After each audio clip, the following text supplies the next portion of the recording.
교권보호법이 개정됐기 때문에 엄정하게 대응할 수 있게 됐고요. 그 인사제도에 대해서도 지금 저희가 근본적인 대책을 마련하려고 지금 강구 중에 있습니다. 조금 더 소통의 기회를 먼저 열어주시는 게 필요하고요. 그런 것들이 쌓아지면 다시 학교가 많이 회복할 수 있을 거라고 믿습니다. 네. 학교의 교육 활동을 두텁게 보호하기 위해서는 교육 현장에 있는 교사들의 이야기를 들어봐야겠죠. 함께 차담회를 통해 교사들의 목소리를 담았습니다. 민원 대응 시스템이라든지 기타 이런 것들에 대해서 시스템이 좀 이렇게 이루어진 것 같아가지고 현장에서는 좀 약간 안도하는 분위기도 있고요.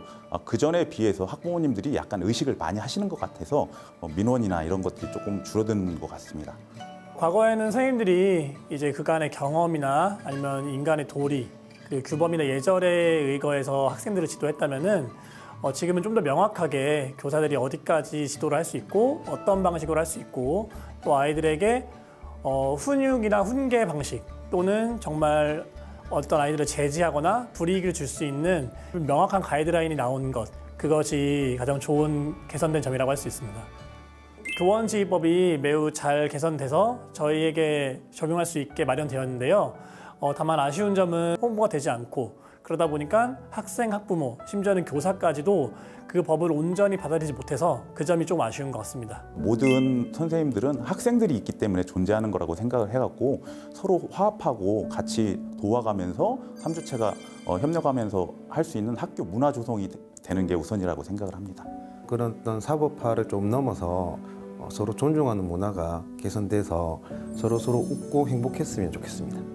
선생님들은 학교에서 본인이 재미있게 그다음에 멋지게 설계한 수업을 아이들과 함께 즐기면서 수업하는 게 가장 큰 보람이라고 생각합니다.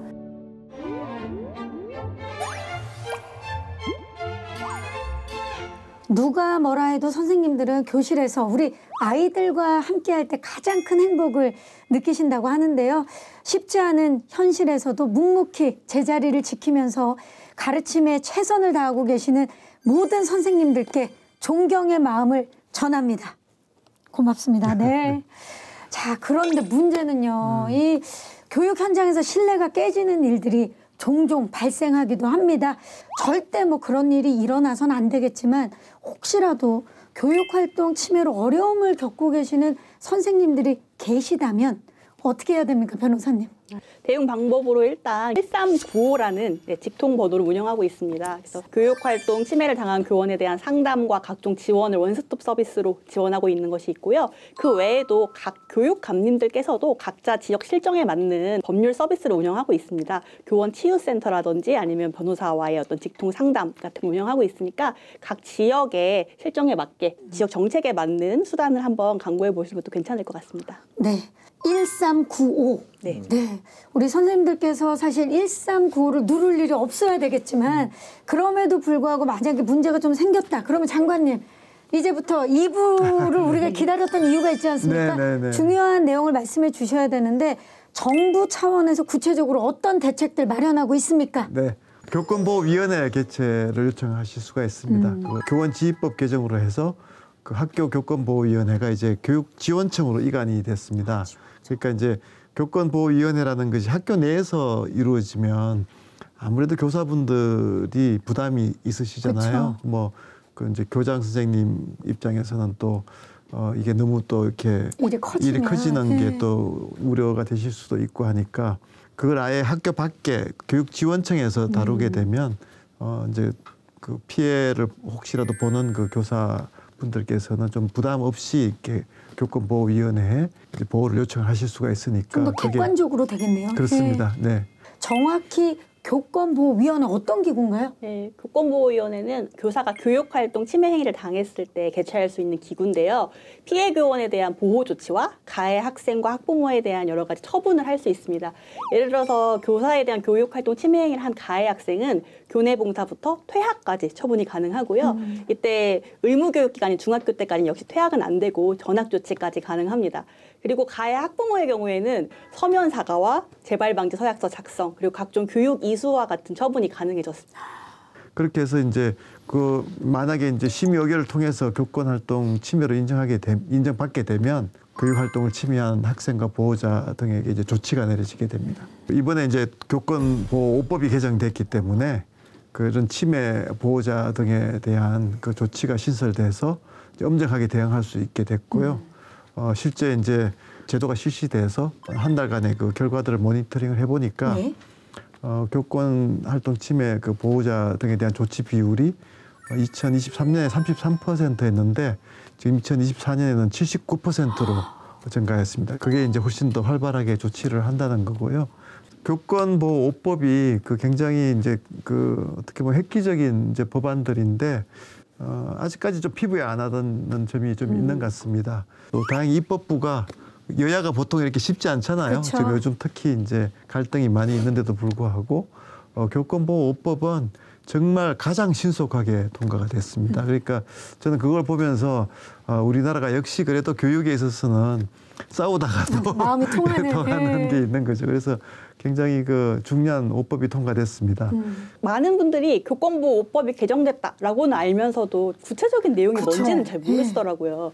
교육 관련된 법의 가장 기본이라고 할 수 있는 교육기본법에는 처음으로 학부모의 권리와 의무에 대한 조항이 들어갔습니다. 지금까지는 학교는 어떻게 해야 된다, 교사는 어떻게 해야 된다라는 내용만 있었는데 학부모가 이제 학교의 전문성을 존중하고 학교에 협조해야 한다라는 내용이 들어갔고요. 초중등교육법과 유아교육법도 비슷한 내용으로 같이 개정이 되어서 역시 학부모의 의무 조항이 들어갔고 또 그리고 민원 처리의 총괄 책임자가 학교장이다, 원장이다라는 내용이 들어갔습니다. 또 그리고 교원지휘법에 상당히 많은 내용이 변화가 있었습니다. 아동학대 신고만 되면 자꾸만 직위해제를 남발하던 교육지원청들이 있었는데 이제는 정당한 사유 없이는 직위해제를 하지 못하도록 바뀌었고요. 그 교권보호위원회가 학교에서 교육지원청으로 이관되기도 했고 또 교육활동 침해행위의 범위가 대폭 확대됐습니다. 예전에는 일부 범죄만 교육활동 침해행위였는데 지금은 이제 교원에 대한 모든 범죄 행위가 교육활동 침해행위로 인정받을 수 있게 됐습니다. 아동학대 처벌법에서는요. 초등교육법과 마찬가지로 교원의 정당한 생활지도는 아동학대로 보지 않는다라는 내용이 들어갔습니다. 많은 선생님들이 가장 염원하셨던 조항인데요. 정당한 생활지도를 해도 아동학대라고 자꾸 신고를 하시니까 그러니까 이게 참 아이러니한 게 아동학대 처벌법은 사실 우리 아이들이 가장 또 보호를 받을 수 있는 그런 법이기도 하잖아요. 예. 그런데 아이러니하게 이게 정당한 생활지도를 했는데 그걸 또 역으로 아동학대 처벌을 하게 되면 선생님들께서는 과연 내가 어떻게 지도를 해야 되나 고민이 굉장히 많을 수밖에 없지 않았을까 싶습니다. 정말 선생님들께서 가장 염원했던 부분이 이번에 5법에 포함이 된 거네요. 아동학대로 교원이 신고가 되면 교육감이 이제 지방자치단체와 수사기관에 의견서를 제출하도록 하는 내용이 신설됐습니다. 그러니까 교육감은 교육의 전문가이기 때문에 일반 수사만 하는 수사기관이라든지 아동학대 사례 판단을 하는 지자체에 선생님의 행동이 정당한 교육활동이다. 뭐 이런 의견을 제출할 수 있게 된 거죠. 근데 이 교육감 의견 제출 제도가 현장에 있는 선생님들한테 정말 근데 도움이 됩니까? 그 의견 제출 제도가 정말 그 도움이 되는지를 확인을 해보니까 데이터로 보면 실제로 이제 그 교육감님들께서 의견을 달아서 이렇게 했을 때 훨씬 더 도움이 됐다 하는 것들이 많이 결과적으로 나오고 있고요. 교육부에서 발표한 걸 보니까 그 법 개정 이후에 그 어떤 교권에 관련해서 불기소하는 처분이 17% 더 늘어났고 그다음에 기소하는 처분은 또 12% 줄어드는 이렇게 뭐 숫자적으로도 이 교권이 좀 보호되는 효과가 나타난 걸로 저는 확인했거든요. 또 아무래도 현장에서 선생님들의 상황이라든지 그런 걸 가장 잘 아시는 분이 또 교육감이실 테니까요. 네. 자, 우리 학생들이 사실 잘하고 있지만 또 일부 행동에 대해서는 적절한 생활 지도가 필요한 것도 사실이지 않습니까? 이 교사분들께서 학생들을 생활 지도하는 데 있어서 그 위축되거나 어려움이 있으면 안 되겠다라는 생각이 또 이야기를 하면서 계속 듭니다. 그래서 저희가 사실 그 생활 지도라는 게 당연히 교사들이 해야 되는 것임에도 불구하고 그동안의 법 체계에서는 그냥 교사는 수업만 하는 분 이렇게 돼 있었거든요. 그래서 이제 교사의 생활 지도라는 것이 교사의 이제 그 중요한 역할로 아예 법에다가 이제 못을 받게 되고 그거에 따라 가지고 교원의 학생 생활 지도에 관한 고시가 제정이 됐습니다. 그러니까 이게 사실 당연히 해야 될 지도에 있어서도 이게 혹시 그렇게 오해를 사는 거 아닌가 그러면 그런 게 계속 반복되다 보면 안 하게 되잖아요. 네네. 예. 근데 그런 걸 좀 보호해 주시는 거죠. 예를 들어서 뭐 조언을 한다거나 또 상담을 한다거나 또 주의를 준다거나 또 훈육 뭐 아이를 때리는 건 안 되지만 체벌하는 건 안 되지만 훈육은 되잖아요. 또 훈계한다든가 또 이렇게 잘하면 보상을 해야 되는데 그런 것들도 또 정서적인 아이들에게 아동 학대를 했다고 또 고소가 됐거든요. 이런 것들이 유형별로 다 이렇게 적시가 되고 그거에 대해서 이제 보호를 받게 돼 있기 때문에 사실은 큰 변화가 일어난 거죠. 그렇죠. 네, 네. 예. 이런 제도의 효과가 현장에서 나타나려면 사실 조금 더 시간이 필요한 네. 거 아닌가 싶은데 어떻습니까? 어쨌든 그 법 개정이 된 거랑 현장이 바뀌는 건 시차가 있을 수밖에 없죠. 그래서 이거 법의 어떤 잘못된 개정이라기보다는 이걸 정착시키는데 일단은 교사들이 이 부분에 대한 어떤 연수를 통한 법이 바뀌어서 내가 누릴 수 있는, 할 수 있는 교육 활동이 어떤 것으로 확대됐는지 아는 게 필요하고요. 계속 말씀하시지만 위축되면 교육은 안 돼요. 그래서 학부모님들도 그러면 이제 선생님한테 뭐 전화하면은 이게 나한테도 잘못으로 돌아오나 이렇게 위축될 필요는 없고요. 분명하게 어떤 것들을 우리가 자율적으로 하면서 교육 활동을 충분히 할 수 있다는 거를 국민들한테 또 알리고요. 학생들도 수업을 통해서도 또 그런 것들을 배워나가면 점차 나아질 거라고 보고요. 확산될 거라고 봅니다. 네. 우리 장관님께서도 이런 대책들을 마련하시면서 이제 시간이 조금 더 지나다 보면은 자연스럽게 좀 많은 그 교사 그리고 학부모 아이들이 모두 다 만족할 만한 상황이 되지 않을까 그런 좀 기대를 하실 것 같아요. 예, 제가 그 교사분들을 거의 일주일에 한 번씩 만났거든요. 근데 초기에 이렇게 이제 만날 때는 많은 교사분들이 오셔가지고 이야기를 하다가 많이 우셨어요. 예, 눈물을 정말 많이 봤습니다. 저도 또 그렇게 같이 참 마음이 아팠고요. 또 학부모의 민원도 또 많아지고. 그래서 이제 교사분들이 또 이제 고생하시다 보면 본인들의 마음도 아픈 경우도 굉장히 많습니다. 예, 그래서 이제 그 상담이나 치유 과정이 필요한 선생님들이 굉장히 많으셔가지고 기존에 이제 교원 치유센터가 있었습니다만 우리가 교육활동 보호센터로 좀 확대 개편해서 지금 전체 교원을 대상으로 해서 상담 및 심리 치료를 적극적으로 지금 지원하고 있고요. 또 예방 교육도 지금 활성화하고 있습니다. 그래서 이용 건수가 벌써 한 3배로 증가를 했고요. 또 한 가지 또 어려우신 점이 이제 그 분쟁이나 소송이 너무 많아지니까 교원분들이 이제 배상 책임 그 보험 같은 거에 이제 좀 보호가 돼야 되는데 이것도 교육청별로 좀 너무 이렇게 좀 그 차이가 많았습니다. 그래서 교육부가 이제 교원 배상 책임 보험 표준 약관을 우리가 개발해서 안내를 했고 이제 17개 시도교육청이 좀 다 상향 평준화된 표준 약관을 바탕으로 해서 이제 교사들의 그 교육 활동에 대한 분쟁 소송을 이제 두텁게 지원하고 있습니다.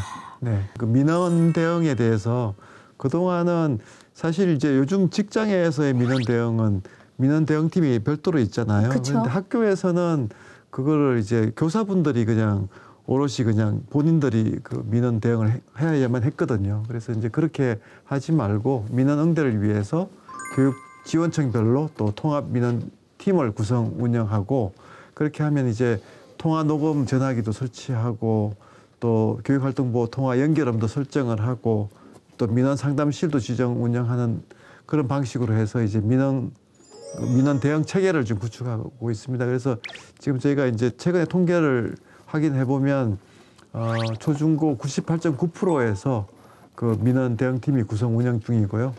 또 아직까지는 저 체감도가 낮다는 이제 현장 의견이 있는데 이걸 좀 계속 지금 이제 민원 대응팀 운영 사항을 좀 더 모니터링해서 더 개선하려고 합니다. 더 체감되실 수 있도록. 그래서 민원 대응팀도 본격적으로 좀 활성화될 수 있도록 그렇게 하려고 합니다.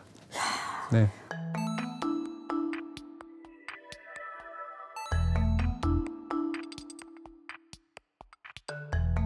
제가 필통톡을 장관님이랑 함께 하면서 계속 그 사이사이에 그 선생님들과 대화를 나누시는 걸 제가 알고 있었거든요. 지금도 계속 끊임없이 대화를 나누고 계시죠? 네, 저희가 이제 그 함께 차담회라고 해서 계속 일주일에 한 번씩 하고 있고요. 지금은 많이 좀 치유가 되고 있다는 또 안심이 되고 있다는 느낌을 받습니다만 여전히 그 현장은 어렵다고 생각을 합니다. 제가 이제 그 장관으로 부임해서 정말 좀 이렇게 그 충격을 많이 받은 거는 학교 현장이 생각보다 훨씬 많이 무너져 내린 건데요. 그 핵심은 그 교사의 그 교권이 침해된 거거든요. 제가 제일 먼저 한 조치가 이제 그 매주 한 번씩 교사와 꼭 그 차담회를 하겠다고 해서 지금까지 하고 있는데요. 많이 지금 개선이 되고 있지만 여전히 과제가 또 많이 있다고 생각합니다. 특히 이제 이 아이들의 그 마음 건강 문제가 너무 지금 이제 심각해서 지난번에 잠깐 다뤘잖아요. 네, 맞아요. 그래서 저희가 이제 그 학생 건강 정책 국을 신설을 했고 사회 정서 성장 지원과도 만들었고 그래서 새로운 기능을 지금 교육부가 지금 시작을 했고요. 그래서 그 문제를 좀 해결을 해드려야 선생님들의 그 어려움이 학교 생활 지도에서 근본적으로 해소가 될 수 있다고 생각을 하고요.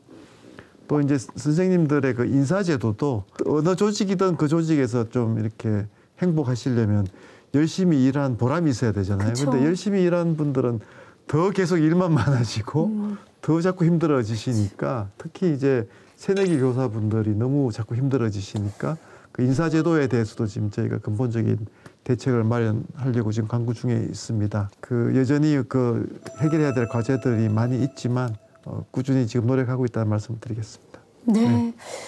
참 희한하게도 모르면 못하고 안 하게 되는데 알게 되고 듣게 되면 무언가 해야 될 일이 점점점 늘어나는 것 같아요. 네. 그러니까요. 그 교사들하고 차담회하듯이 오늘 제가 이 자리에 잘 나왔네요.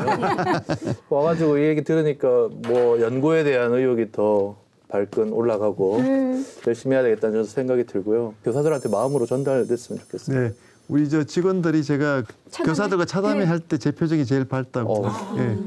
그렇게 얘기합니다. 네. 사실 장관님 표정이 밝아지면서 여러 가지들이 개선이 되고 교사분들께서 표정이 밝아지면 아이들이 결국 밝아질 수밖에 없는 거 아닙니까?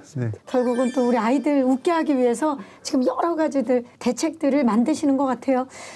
그리고 지금 이런 대책들이 만들어졌을 때 선생님들의 노력도 필요한 것 같습니다. 아이들의 생활지도가 사실 쉽지 않아요. 사실 저는 아이를 한 명 키우는데도 아이 한 명 키우는 것도 제 맘 같지가 않고 너무 힘든데 한 반에 그 아이들을 다 케어하시려면 얼마나 힘드시겠습니까? 부모도 어려운 일을 하고 계시는 건데 교사들 사이에서도 사실 아무래도 좀 어려운 담임이라든지 그리고 보직을 피하는 일들이 조금씩 있다고 하는데 이런 부분에 있어서도 좀 좋은 대안들이 마련되면 좋을 것 같은데 어떻게 생각하십니까? 네. 학교에서 보면 이제 그 교장 교감이 계시고 또 담임이 있고 또 이제 보직이라고 해서 부장 교사님들이 있고 한데 업무에 따라서 상당히 이제 그 부담이 좀 많은 곳이 있고 또 아닌 곳이 있고 그렇거든요. 예. 그래서 이제 그런 것들에 대해서 적정하게 이제 보상이 이루어지고 또 잘 분배가 돼야 되는데 좀 너무 지나치게 이제 한 분한테 몰린다거나 아니면 또 이제 젊은 분들한테 다 몰아서 이렇게 좀 부담이 간다든가 하는 좀 그런 불합리가 좀 많이 있었던 것 같습니다. 그래서 일단 정부 차원에서는 그런 이제 중요한 보직에 대해서 수당이라도 좀 올려드려야 되는데 보직 수당은 2배로 올려드렸고 담임 수당은 또 50% 인상을 했습니다. 물론 또 이제 계속 또 인사적인 그런 개선이 있어야 되지만 그래서 전반적인 인사제도 개선 혁신 방안을 지금 마련하고 있고요. 사실 이 보상제도는 꼭 뭐 학교뿐만이 아니더라도 어디에서든지 참 중요하지 않나 싶어요. 자, 과거에 또 우리 변호사님 교사셨죠? 교사이시기도 했고 교사님들의 이제 마음을 잘 아실 텐데 어떻습니까? 이런 정책 효과가 있을 것 같은데 어떻게 보세요? 물론이죠. 사실 보직수당 문제는 꽤 오래전부터 불만이 있었던 문제고 이번에 대대적으로 인상이 되면서 그것 자체는 환영하는 분위기입니다. 근데 다만 조금 제가 교사들의 입장에서 첨언 드리자면 이제 보직수당 인상만으로 그러면 이제 부당한 업무나 뭐 이런 것들을 다 정당화하는 것은 아니냐 이런 우려가 있기 때문에 장관님 말씀하신 그 인사 개혁안에 대해서도 큰 기대를 가져보면 좋을 것 같습니다. 또 한 가지는 이제 그 불필요한 이제 행정 업무 부담이 너무 많거든요. 보조금 같은 거를 주기 위한 뭐 행정적인 절차를 한다거나 기간제 교사를 뽑을 때 인사적인 그런 이제 일들을 한다거나 하는 거는 사실 다 행정이잖아요. 그거는 이제 교육지원청에서 맡아서 해주면 제일 좋은 일들인데 그게 학교에 좀 남아 있으면서 업무 부담이 너무 많습니다. 그래서 그걸 좀 다 교육지원청으로 지금 이관하는 작업을 하고 있거든요. 절실해요, 정말. 그리고 또 한 가지 큰 방향은 이제 행정 처리를 좀 그 디지털로 이제 하면 훨씬 편한데 예를 들어서 뭐 아이가 이제 아파서 병원에 가기 때문에 이제 출결을 처리를 해야 되는데 그거를 원본을 가져와야 되거든요. 사진 찍어서 그냥 카피본을 그냥 온라인으로 제출하면 되는데 그게 아직 지금까지는 안 됐었습니다. 그래서 그것도 이제 그 온라인 출결로 다 이제 바꾸도록 그렇게 했습니다. 그래서 이번에는 아마 좀 눈에 띄게 그 업무가 좀 경감이 될 거라고 기대를 하고 있고요. 또 필요한 부분은 이제 법제화까지 해야 되거든요. 그래서 이제 법제화도 추진 중에 있습니다. 네. 진짜 이 말씀을 들으면 들을수록 제가 선생님은 아니지만 제가 교사라면 앞으로 훨씬 좀 더 수월해질 수 있는 네. 예, 그런 제도들이라서 네. 학교 폭력 같은 경우에 이제 사안 조사를 교사들이 다 했거든요. 맞아요. 그동안. 사안 조사를 교사들이 하는 건 맞지 않다. 그거는 이제 수사 전문가가 해야 되니까 오히려 퇴직한 형사라든가 아니면 또 교사분들 중에서 이제 그 경험이 있는 분들 퇴직한 분들 있을 수 있잖아요. 그래서 이제 사안 조사는 아예 이제 민간 전문가를 별도로 뽑아서 그분들이 하는 걸로 바뀌었습니다. 그래서 그것도 큰 변화죠. 그래서 이제 그 부분도 좀 정착이 되면 훨씬 교사분들이 좀 피부에 와닿을 거라고 생각합니다. 네. 정말 많은 것들이 바뀌고 있고 또 바뀌었는데 교사분들이 버틸 수 있었던 거는 본인의 책무라고 생각했기 때문에 버틴 게 아닐까 싶은데 이 피로도나 여러 가지에 있어서 임계점을 넘어가는 일들이 많았는데 지금 또 이렇게 국가에서 나서서 교육부에서 나서서 우리 선생님들의 어떻게 보면 선생님들도 보호를 받아야 하는 거거든요. 우리 두 분께서도 이런 정책 좀 있었으면 좋겠다. 제안을 좀 지금 해주시죠. 네, 기회니까요. 예. 일단은 그 우리나라 교사의 질은 정말 전 세계적으로 훌륭하고요. 마치 주변에 있는 공기처럼 없으면 안 될 존재예요. 맞아요. 그리고 우리나라가 이때까지 이런 발전을 이루어낸 거는 숨은 교사들의 노력이 너무 많았기 때문에 그리고 이제 교사들은 사실 내적 동기가 충만한 사람들이에요. 교사, 교육, 그다음에 수업이 좋아서 한 사람들이거든요. 그래서 교사들 존중해줘야 되고 그다음에 교사들이 교육활동에 전념할 수 있게 여러 가지 지금 말씀하신 그런 행정적인 일들을 조금 나누어서 한다든지 교사가 부담을 덜 수 있게 하는 정책이 가장 중요하고요. 그다음 저는 학부모들도 조금 집에 있을 때 아동들하고 얘기할 때 아이하고 얘기할 때 참 선생님에 대한 고마움을 좀 심어줄 수 있는 그런 얘기들을 좀 많이 했으면 좋겠어요. 그것만한 효과 있는 정책이 없다고 생각을 하고요. 그다음에 교사하고 학부모께서 이제 소통하고 하는 것이 예전에는 왜 그렇잖아요. 이렇게 학부모들이 전화 받으면 우리 애 뭐 잘못했나요? 이렇게 되잖아요. 근데 그게 아니라 같이 성장의 조력자들이니까 요 정보를 공유한다는 차원에서 꺼리낌 없이 서로 소통하는 거. 네, out of sight, out of mind. 이게 철저하게 적용되는 거라고 보고요. 교사나 뭐 교사 선생님들 스스로 이렇게 조금 정화하는 노력도 반드시 필요할 거라고 봅니다. 신뢰를 받기 위해서는. 네, 네네네. 중요한 부분이죠. 변호사님. 네, 저도 오늘 장관님 만나 뵈는 기회가 흔치 않으니까 어제 제가 자문하고 있는 단체 선생님들께 여쭤봤어요. 어떤 거 뭐 건의하고 싶으신 거 있으시냐 했더니 그 이제 민원 총괄 대응팀 자체는 되게 좋은데 학교 현장에서 아직 정착화되지 못했다는 말씀을 하시면서 온라인 종합 민원 시스템을 구축하는 거를 강력하게 말씀하시더라고요. 다행히 아까 장관님께서 출결 처리도 뭐 온라인처럼 할 수 있다 이렇게 말씀하신 게 아마 연관되어 있는 개발 방향인 것 같은데요. 네. 나이스와 연동해서 학부모들한테 뭐 AI 챗봇으로 간단한 안내를 하고 그 이후에 온라인상에서 각종 서면 처리가 이루어질 수 있도록 하는 그런 종합 시스템 필요할 것 같습니다. 네. 네, 민원 대응팀도 사실 이제 저희가 이제 시작을 했는데 좀 잘 되는 데가 있고 또 이제 좀 불만이 많은 데가 있고 그런 것 같습니다. 그래서 저희가 좀 분석을 해서 잘 되는 데의 사례를 좀 다른 지역에서 좀 확산되도록 그렇게 좀 하고요. 제안하신 온라인 새로운 기술을 활용해서 학부모들과 소통할 때 좀 편하게 하실 수 있도록 하는 부분도 좋은 제안이라고 생각합니다. 네. 네. 제도들도 중요하지만 아까 또 교수님께서 말씀하신 대로 인식의 변화도 그렇죠. 네, 참 네. 중요하지 않을까 싶어요. 네. 사실 이제 그 대구가 이제 학부모 교육을 굉장히 오랫동안 잘한 곳이거든요. 그쵸. 그래서 대구에서 학부모 선언이 있었습니다. 그 선언할 때 우리가 그 교사분들의 어려움을 잘 이해하고 있고 학생 성장을 위해서 교사분들하고 협력하겠다 하는 선언을 해주셨거든요. 그래서 이게 결국 그 대구가 이제 특별히 좀 학부모 정책을 그동안 오랫동안 강조해왔던 좋은 결과라고 생각을 하고요. 우리 교육부도 이제 학부모 정책과를 신설했으니까 핵심은 이제 학부모들이 또 틀립니다. 초등학교 다닐 때가 틀리고 또 아이가 다르죠. 또 예. 중학교, 고등학교 성장할 때마다 이게 학부모가 또 알아야 될 게 틀리거든요. 아이에 대해서 잘 이해해야 되고 학교 시스템도 조금씩 틀리기 때문에 사실은 학부모님들이 공부 많이 하셔야 되거든요. 그래서 이제 생애 주기별 학부모 교육 과정을 개발을 하려고 하고요. 저희 아이 졸업하기 전에 좀 빨리 좀 개발해 주시면 네. 네, 빠르게 해드리도록 하겠습니다. 네. 결국 해법은 학생, 학부모 그리고 학교의 상호 존중과 신뢰가 아닐까 그런 생각이 듭니다. 교육 주체들이 서로 존중하고 또 협력하는 학교 문화를 만드는데 필요한 게 있다면 뭘까요, 교수님? 장관님이 차담회하듯이 그 학교의 교장 선생님이라든지 아니면 교육장, 교육감님들 그 리더십 그룹에서 조금 더 소통의 기회를 먼저 열어주시는 게 필요하고요.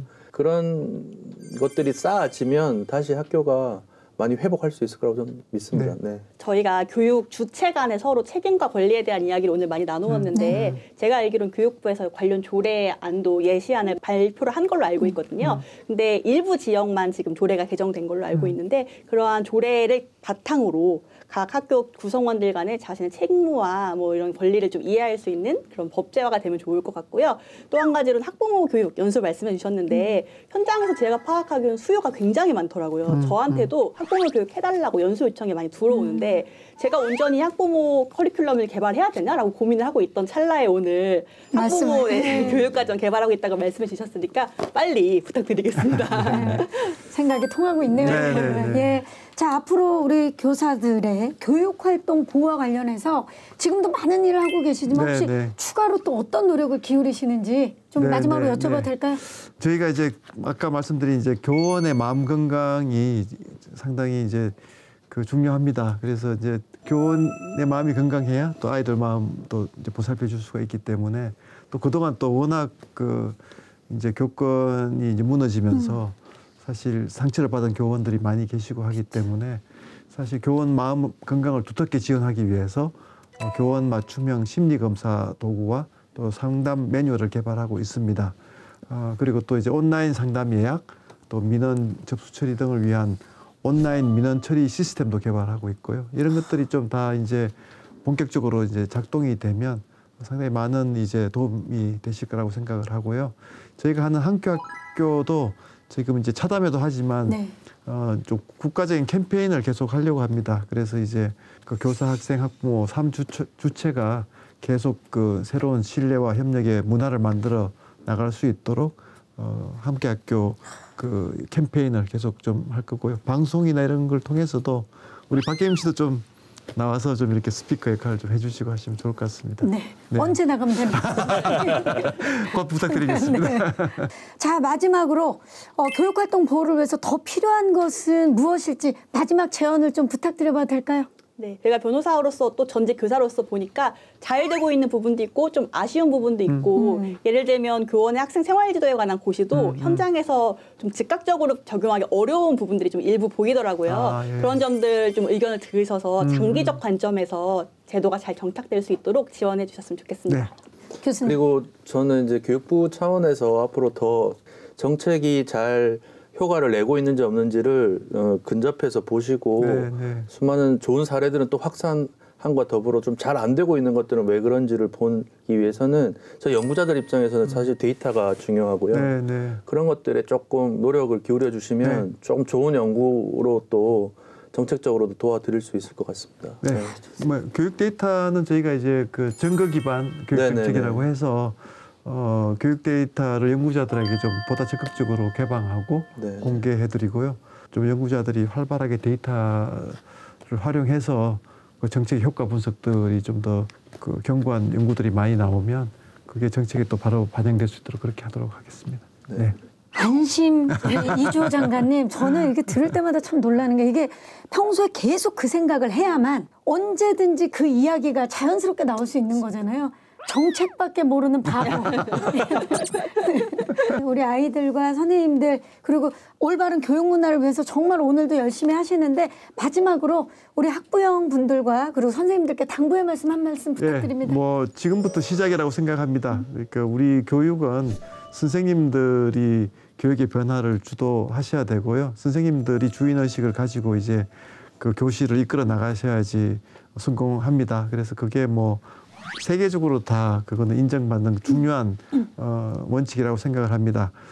그런데 안타깝게도 그동안 선생님들의 교육 활동이 제대로 보호받지 못했다는 건 정말 기본이 무너진 것이고요. 정말 선생님들이 교육의 본질인 그 수업과 아이들의 그 지도에 정말 100% 매진하실 수 있도록 다른 걱정 안 하시고 하실 수 있도록 그렇게 개선해 나가도록 하겠습니다. 네. 학부모님들 뭐 우리나라 교사들 최고입니다. 그래서 교사분들 믿으시고 또 더 격려해 주시고 또 우리 아이들과 말씀하셨듯이 그 아이들의 성장을 위해서 교사분들과 같이 함께 파트너로서 함께 고민해 주시면 될 것 같습니다. 네, 감사합니다.